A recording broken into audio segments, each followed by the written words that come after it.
and welcome to Storytime. I am Flyleaf the Winter Elf, and I'm here to read you a wonderful winter story. Today, we will be reading The Wild Christmas Reindeer by Jan Brett. It's all about my friend little Tika and the time she was asked to get some reindeer ready for a very important flight, if you know what I mean. Are you ready to get started? The Wild Christmas Reindeer.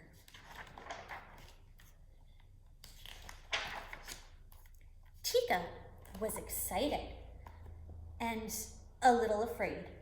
This year Santa had asked her to get the reindeer ready to fly on Christmas Eve. Tika had never done this before and she wanted everything to be perfect. Tika lived up in the Arctic in the shadow of Santa's winter farm. The last of the snow geese had flown south, and everyone's mind was on Christmas. The workshop was alive with the sounds of sawing saws, hammers hammering, and brushes painting as they all worked to have the toys and presents ready for delivery on Christmas Eve. Tika knew it was time for her to go in search of the reindeer. They had been out on the tundra, wild and free since last Christmas, and Tika was sure they wouldn't want to go back to Winter Farm to train. She would have to be strong and firm. At last she found them. Bramble and Heather, Windswept and Lichen, Snowball, Crag, Twilight, and Tundra. Tika took a deep breath and shouted out, "Let's go! Move! Move! Move!" Would you listen to those instructions? The reindeer were bewildered by Tika's voice. Their heads went up to see who this loud creature was. But they let her herd them together and headed back toward Winter Farm. Tundra gave her the most trouble. Tika didn't know that he considered himself the leader and was not used to being bossed around. He liked to stay next to Twilight, but she was separated from him and running near the front. When they got to the barn, Tika put them in different stalls. Tundra snorted impatiently. By the next morning, when Tika went into the barn, all the reindeer were restless and upset. Lichen was frightened of Crag, who kept nipping at him. Bramble was so worried she drove Heather wild, and Twilight kept calling out to Tundra, who was just plain angry and stamping his hooves. Tika groomed each reindeer. She wanted them to look sleek and glossy for Santa. One by one, she brushed and combed their coats and pushed and pulled at their tangled manes. She brushed so long and hard that their ears started to turn pink. Tika took the reindeer outside. Now she was ready for the real training to begin. Snowflakes danced in the air as she tried to stand them in two lines and put on their harnesses, but they wouldn't stay lined up. She had put Tundra at the back with Heather instead of up at the front with Twilight, so he kicked out at Heather, who then bolted into Bramble. Tika scolded the reindeer.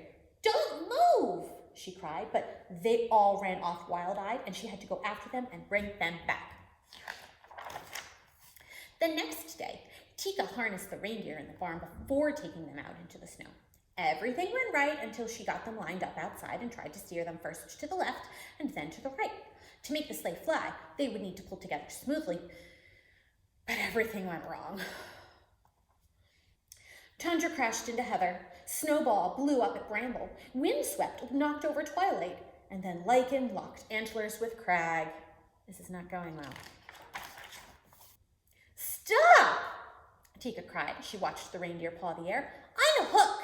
she shouted as they tried to free their long antlers. Then Lichen and Crag fell over into the snow.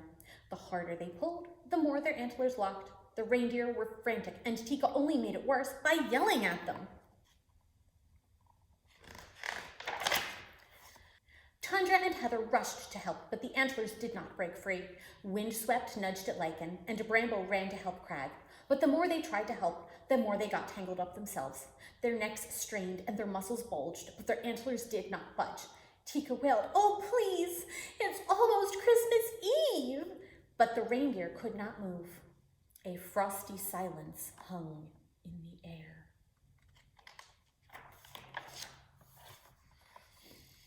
Tika looked up at the tangled reindeer, once so bold and free. and began to cry. "It's my fault," she said. "I've spent all my time yelling at you instead of helping. I'm sorry."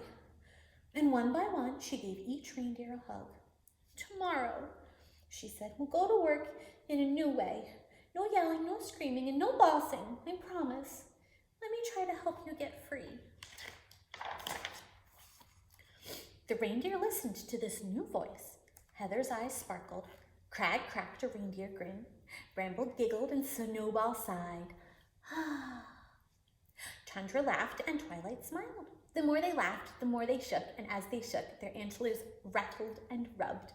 And before Tika could do anything, she heard a spring, spring, sprung sound. It was the antlers jiggling free. Quietly, Tika led the reindeer back to the barn.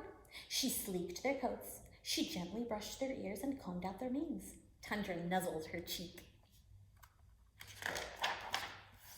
The next day, the reindeer lined up in 2 lines, ready for the harness, with Twilight and Tundra leading the line. They practiced turning left, and they practiced turning right. Tika directed them softly, and Tundra pulled for Twilight. Bramble was gentle to Lichen. Windswept helped Heather, and Snowball nestled it against Crag. Together, they practiced long and hard. They didn't notice that it was getting dark, and they almost didn't hear a jingle in the distance.